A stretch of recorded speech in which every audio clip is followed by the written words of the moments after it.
3.1 8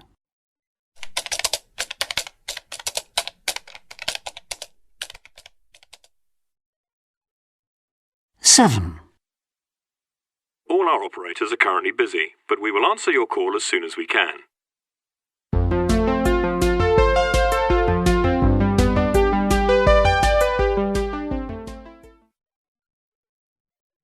Six. Hello? Hi, babe, it's me. I just wanted to check, are we still okay to meet tonight? Yeah, let's meet about 6:30. Yeah? Okay, I'm at work. Yeah. All right, I'll see you later. Cheers. Bye. 5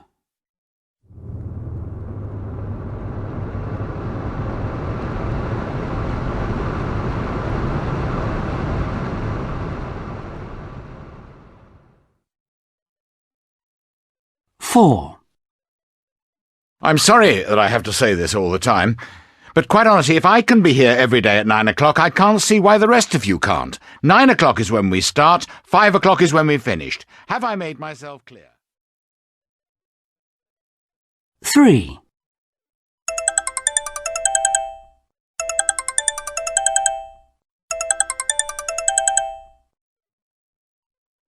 2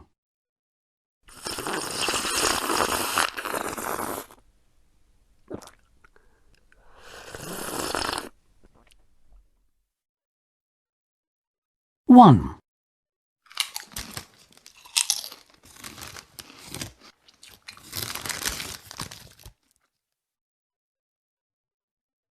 3.2 Bang!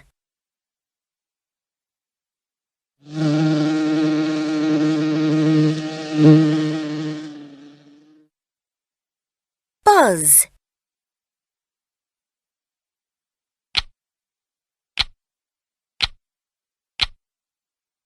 Click!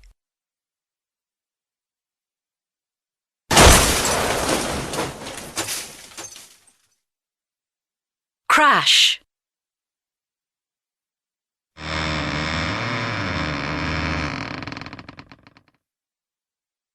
Creak!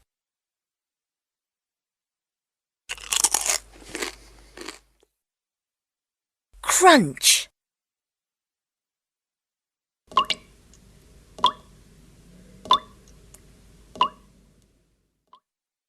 Drip!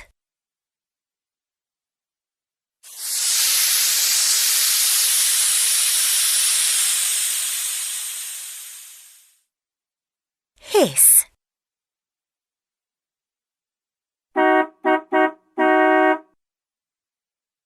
Hoot!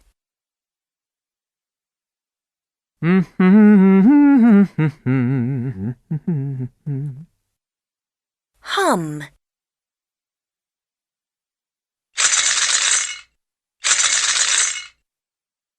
Rattle!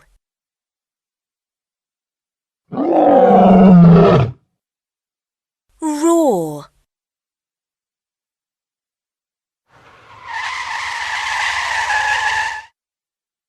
Screech!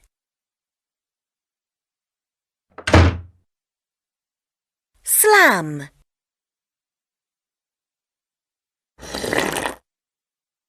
Slurp!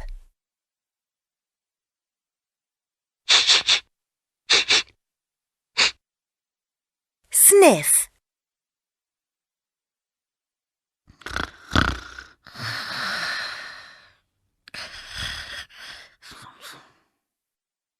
Snore!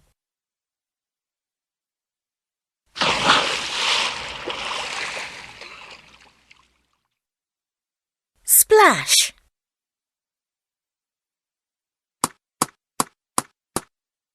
Tap!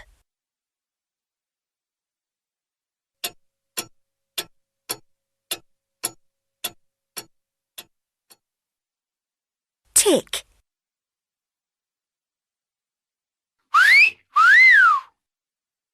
Whistle! 3.3 1 2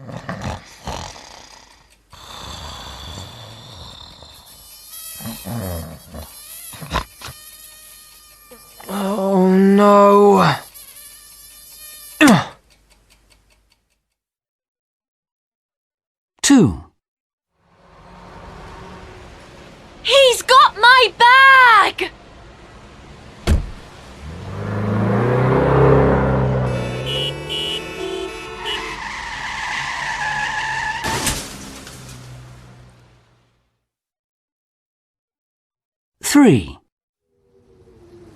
God, I'm too scared. You open it. You do it. All right. I don't think it's locked. Okay, ready? 1, 2, 3.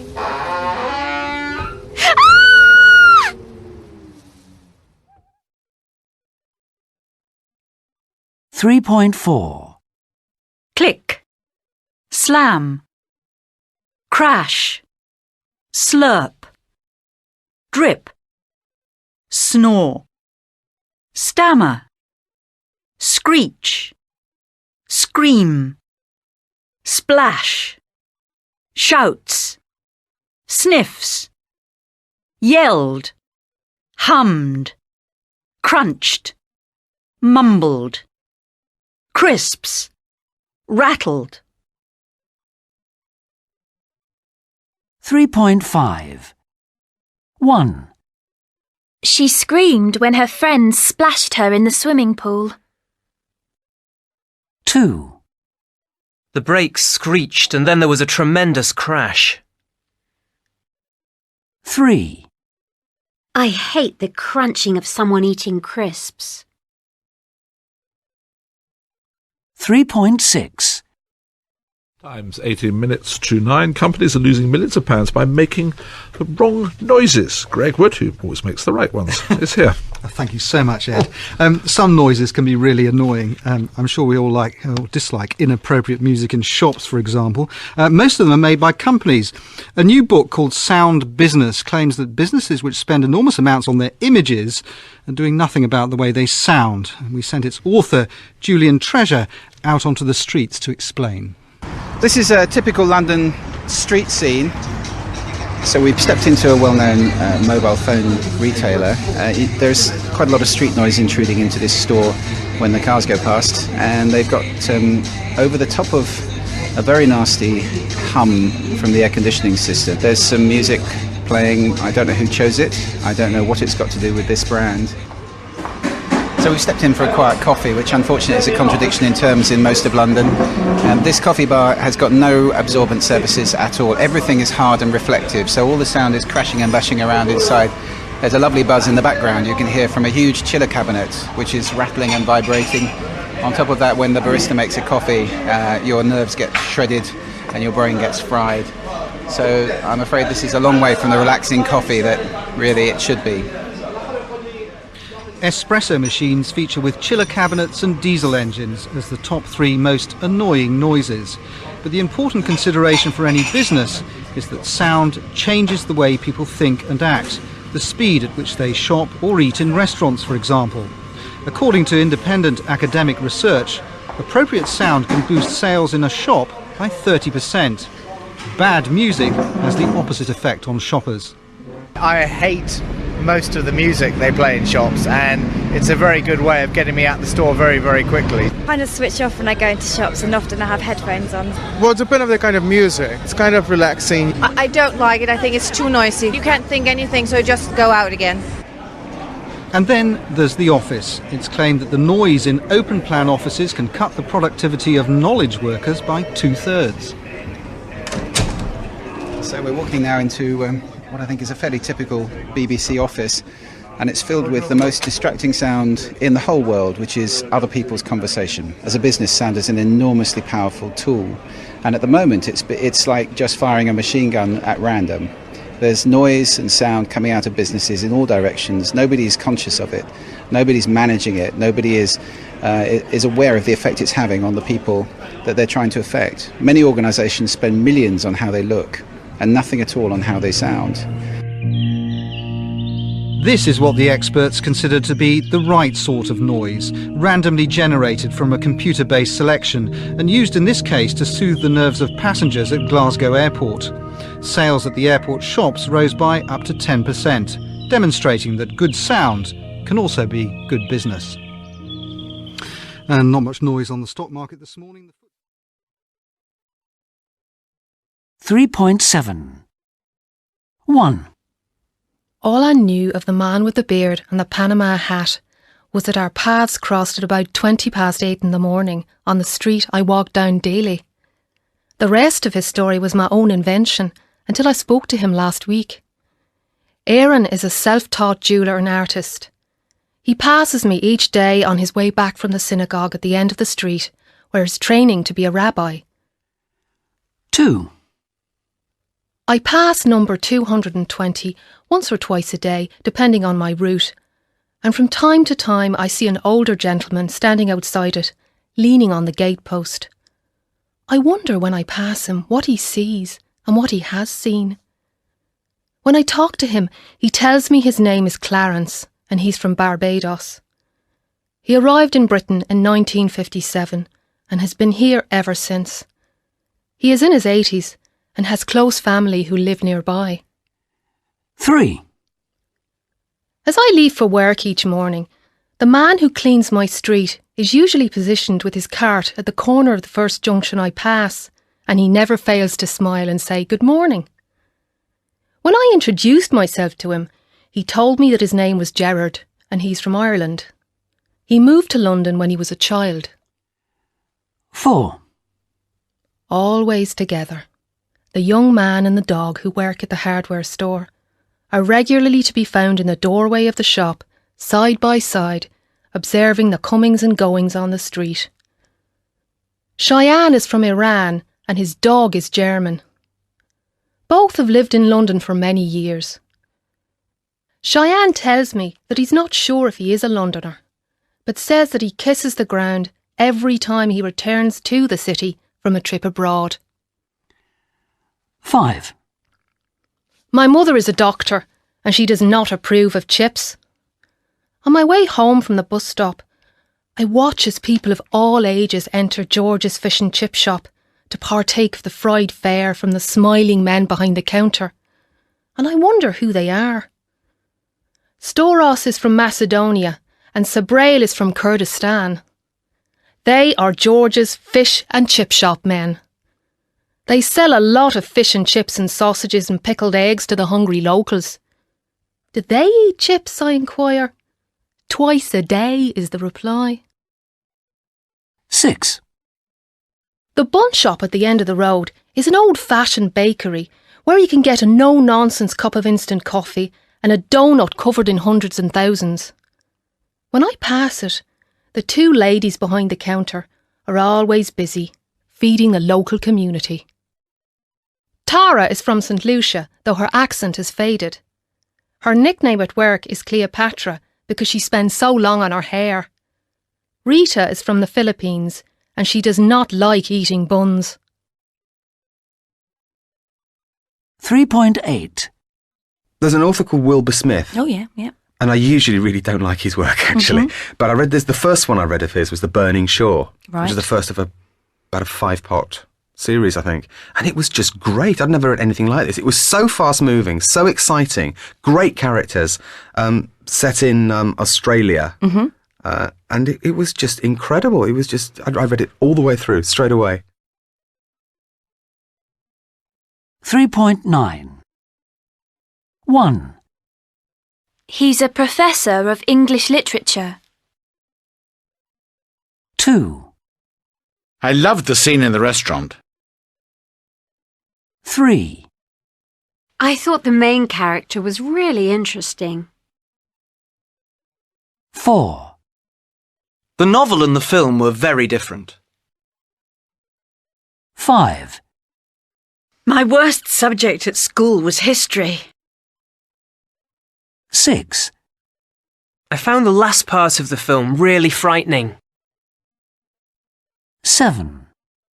I've just read a new book about alternative medicine. 8. The seats in the new cinema complex are incredibly comfortable. 9. It's important to drink wine at the right temperature. 10. If you don't know what gripping means, look it up in the dictionary. 3.10. 1. Literature. 2. Restaurant. 3. Interesting. 4. Different. 5. History. 6. Frightening. 7. Medicine. 8. Comfortable. 9. Temperature. 10. Dictionary. 3.11. What made you want to be a translator? It was something that I'd done when I was at university, and when I moved to Spain, it was difficult to get a job that wasn't teaching English. So I went back to England and I did a postgraduate course in translation. After doing the course, I swore that I would never be a translator. I thought it would be too boring. But I kept doing the odd translation, and eventually I came round to the idea because I liked the idea of working for myself, and it didn't require too much investment to get started. And actually, I enjoy working with words, and it's very satisfying when you feel that you've produced a reasonable translation of the original text. What do you think is the most difficult kind of text to translate? Literary texts, like novels, poetry or drama, because you've got to give a lot of consideration to the author and to the way it's been written in the original language. Right. In order to translate a novel well, do you think you need to be a novelist yourself? I think that's true, ideally, yes. And is that the case? I mean, are most of the well-known translators of novels, generally speaking, novelists in their own right? Yes, I think in English anyway. People who translate into English tend to be published authors, and they tend to specialise in a particular author in the other language. And of course, if it's a living author, then it's so much easier because you can actually communicate with the author and say, you know, like, what did you really mean here? Another thing I've heard that is very hard to translate is advertising, for example, slogans. Yeah, well, with advertising, the problem is that it's got to be something punchy and it's very difficult to translate that. For example, one of the Coca-Cola adverts, the slogan in English was "the real thing," but you just couldn't translate that literally into Spanish. It just wouldn't have had the same power. In fact, it became "sensación de vivir," which is sensation of living, which sounds really good in Spanish, but it would sound weird in English. What about film titles? Oh, they're horrific too. And people always complain that they've not been translated accurately, but of course it's impossible because sometimes a literal translation just doesn't work. For example? OK, well, think of the Julie Andrews film, The Sound of Music. Well, that works in English because it's a phrase that you know, like I can hear the sound of music. Yes. But it doesn't work at all in other languages. And in Spanish, it was called sonrisas y lágrimas, which means smiles and tears. In German, it was called meine Lieder, meine Trauma, which means my songs, my dreams. And in Italian, it was tutti insieme appassionatamente, which means, I think, all together passionately, or I don't know, something like that. In fact, I think it was translated differently all over the world. Do you think there are special problems translating film scripts for the subtitles? Yes, a lot. There are special constraints. For example, the translation has to fit on the screen as the actor is speaking. And so sometimes the translation is a paraphrase rather than a direct translation. And of course, well, going back to untranslatable things, really the big problems are cultural and humour, because they're just not the same. You can get across the idea, but you might need pages to explain it, and, by that time the film's moved on. I also sometimes think that the translators are given the film on DVD, rather than a written script, and that sometimes they've simply misheard or they didn't understand what the people said. And that's the only explanation I can come up with for some of the mistranslations that I've seen. Although sometimes it might be that some things like humour and jokes, especially ones which depend on wordplay, are just, they're simply untranslatable. And often it's very difficult to get the right register, for example, with slang and swear words. Because if you literally translate taboo words or swear words, even if they exist in the other language, they may well be far more offensive. What are the pros and cons of being a translator? Well, it's a lonely job, I suppose. You're on your own most of the time.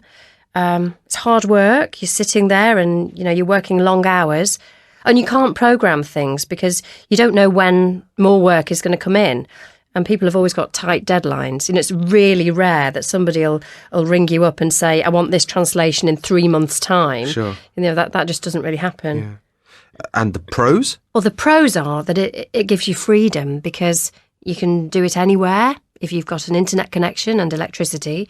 And I suppose you can organise your time because you're freelance, you're your own boss, which is good. I like that. What advice would you give someone who's thinking of going into translation? I'd say in addition to the language, get a speciality. Do another course in anything that interests you, like economics, law, history, art, because you really need to know about the subjects that you're translating into. 3.12. 1. My great-grandfather was very wealthy, but incredibly mean. 2. I've just had a really good idea. 3. Even though I left home early, I nearly missed the flight. 4. I've heard that he doesn't earn much. 3.13. Bear, pair, wear. Appear, earring, fear, hear, nuclear. Earth, learn. Beat, creak, deal. Neatly, please, scream. Death, jealous, pleasure, spread, unhealthy. Break, stake. Heart. 3.14. Part 1. One of the most puzzling paradoxes in social science is that although people spend so much of their time trying to make more money, having more money doesn't seem to make them that much happier. My colleagues Liz Dunn and Lara Aknin, both at the University of British Columbia, and I, wondered if the issue was not that money couldn't buy happiness, but that people simply weren't spending it in the right way to make themselves happier.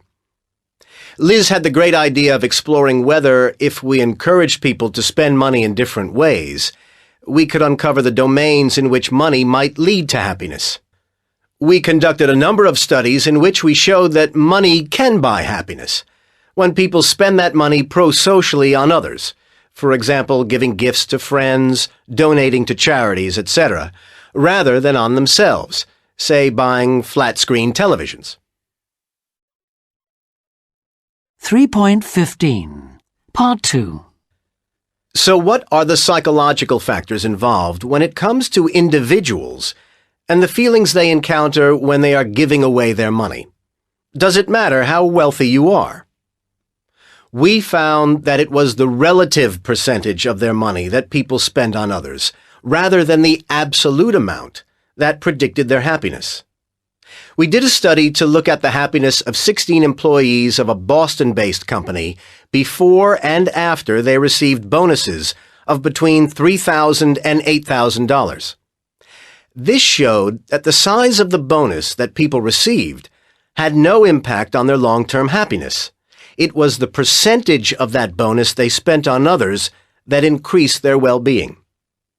In another study, we showed that spending as little as $5 over the course of a day on another person led to demonstrable increases in happiness. In other words, people needn't be wealthy and donate hundreds of thousands of dollars to charity to experience the benefits of pro-social spending. Small changes, a few dollars reallocated from oneself to another, can make a difference. Of course, many of us equate having money with happiness, and a large body of research does show that people become happier as they move from being very poor to lower middle class. But After this point, the impact of income on happiness is much weaker. Think of someone who makes $100,000 one year and $110,000 the next. Do we really expect this additional income suddenly to make this person fulfilled without a care in the world? Being informed about a raise certainly makes us happy, but the $10,000 doesn't make our siblings or in-laws any less difficult to deal with over the course of the following year. Although people believe that having money leads to happiness, our research suggests that this is only the case if at least some of that money is given to others. We had one final question. We wanted to know whether knowing about the effect of pro-social spending might erase it, if people engaged in pro-social spending in a calculated manner in order to get happy. We conducted a research project in conjunction with the New York Times, in which readers who had been told about our findings were invited to complete a brief survey in which they reported their happiness, as well as how much money they'd spent on others and on themselves so far that day.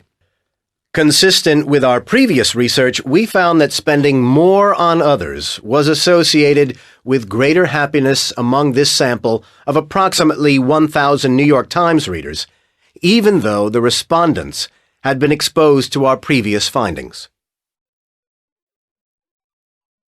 3.16 Song. A lady of a certain age.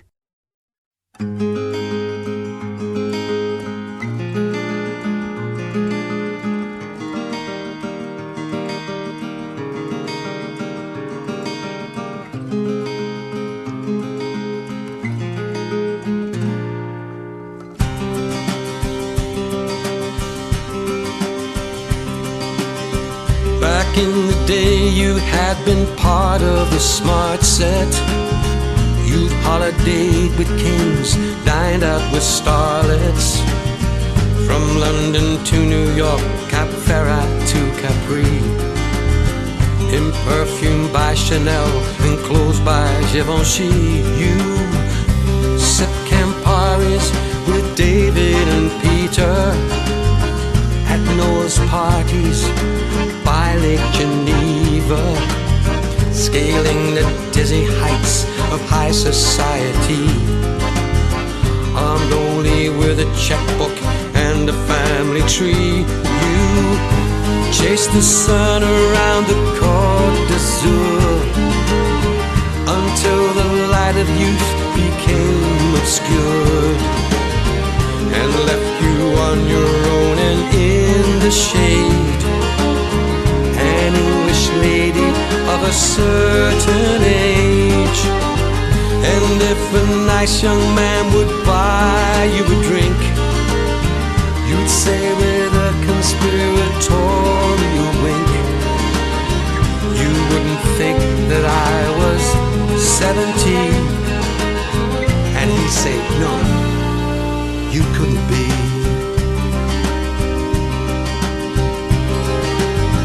You had to marry someone very, very rich, so that you might be kept in the style to which you had all of your life been accustomed to, but that the socialists had taxed away from you. You gave him children, a girl and a boy. To keep your sanity, a nanny was employed. And when the time came, they were sent away. Oh, that was simply what you did in those days. You chased the sun around the Côte d'Azur until the light of youth became obscured and left you on your own and in the shade. An English lady of a certain age. And if a nice young man would buy you a drink, you'd say with a conspiratorial wink, you wouldn't think that I was 63. And he'd say, couldn't be.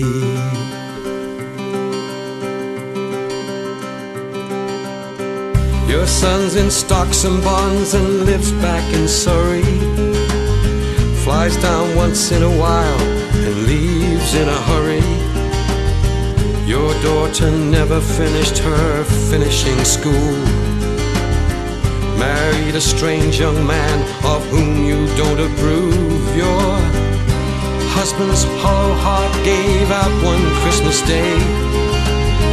He left the villa to his mistress in Marseille. And so you come here to escape your little flat, hoping someone will fill your glass and let you chat about how you chased the sun around the Côte d'Azur until the light of youth became obscured and left you all alone and in the shade. An English lady of a certain age. And if a nice young man would buy you a drink, you'd say with a conspiratorial wink, you wouldn't think that I was 53. And he'd say, no, you couldn't be.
3.17 Part 1. Could you tell me who founded Women's World Banking and why? The idea behind Women's World Banking came out in a meeting that was held in Mexico in 1975. It was the United Nations' first International Year of the Women. And really they were gathering women from around the world to discuss women and human rights. And there was a small group that started to think if we could work on only one issue, because they were discussing domestic violence, economic access, education, the whole plethora of human rights. So if we could only discuss one issue, sort of focus on one issue, put all our energies behind it, what would that be? What would be that catalyst? And they decided that it would be economic independence for women, so that if a woman has the access to financial independence, then she can choose and she can have greater access to education, opportunity, well-being. And that's where the idea came about.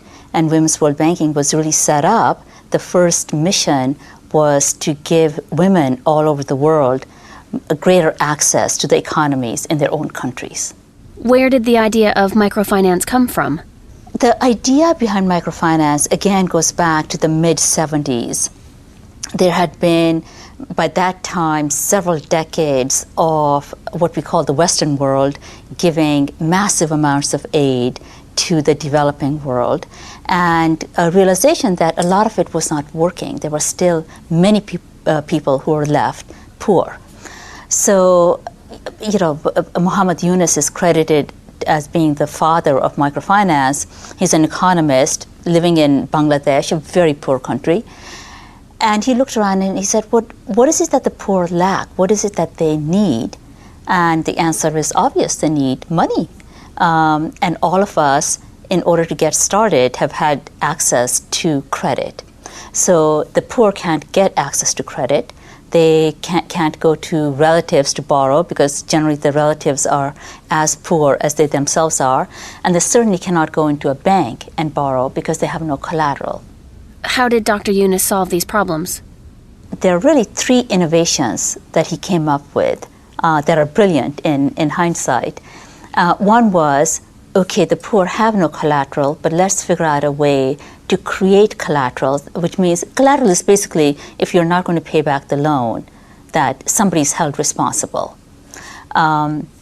So he came up with a lending methodology where there was a group of peers that were given the loan, and they would be lending to each other, and the group held each member accountable for paying back.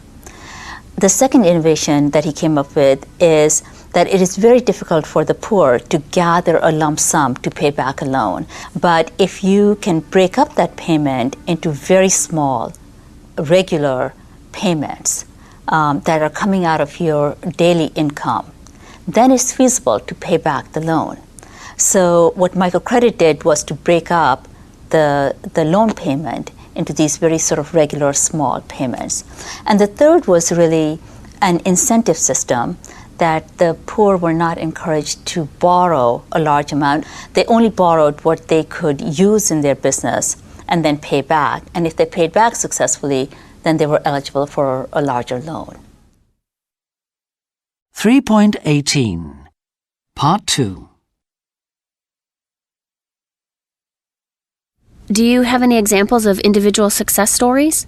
Oh, I love talking about individual success stories because this is what sort of gets us up in the morning and, you know, gets us to come to work and stay late and do this work. Since I've been at Women's World Banking, I've been to the Dominican Republic, Jordan, and India. So I'm happy to give you a story from each of the 3 countries. The DR is a more established economy, if you will, and so the woman I met had already had successive loans that she had taken from our partner in the DR. And what she did was to start out, she was basically selling food from her kitchen, making excess food and selling it to the factory workers. Took out a loan, sort of increased that business, and then set up a little cantina out of her living room so that along with food, she was selling cigarettes, beer, candy, etc. That business did well, took out another loan, and built a room on top of her house and started to rent it out. And so over 7 years, what she's been able to do is to completely build a new home for herself and rent out the old one. And this is going to ensure income in her old age because at some point she's going to be too old to work in the kitchen and to be, you know, standing on her feet behind the cantina counter. And she's looking at these rental rooms that she has been able to put on as her old age security.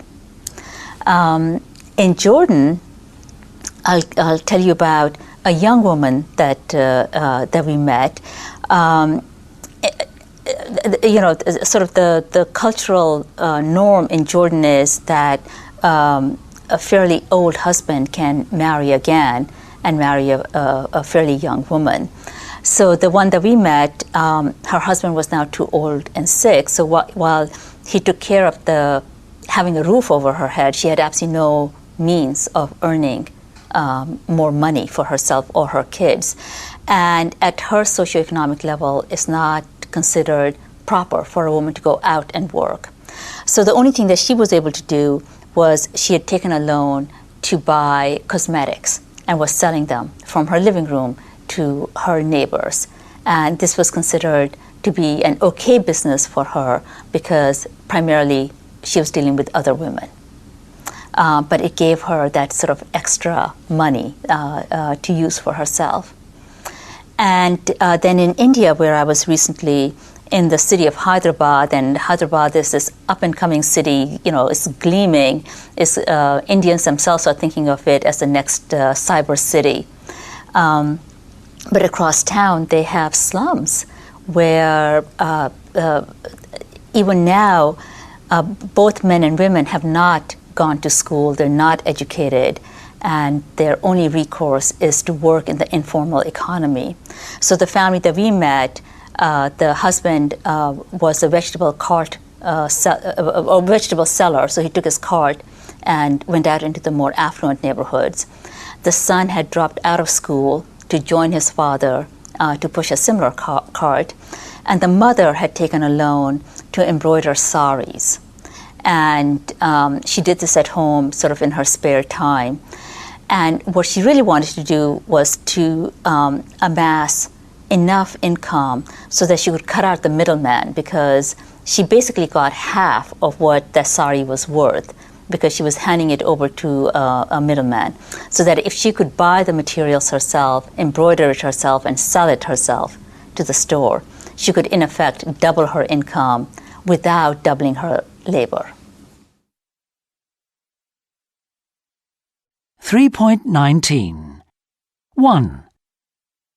So if we could only discuss one issue, sort of focus on one issue. 2. There had been, by that time, several decades of what we call the Western world giving massive amounts of aid to the developing world. 3. There are really 3 innovations that he came up with that are brilliant in hindsight. 4.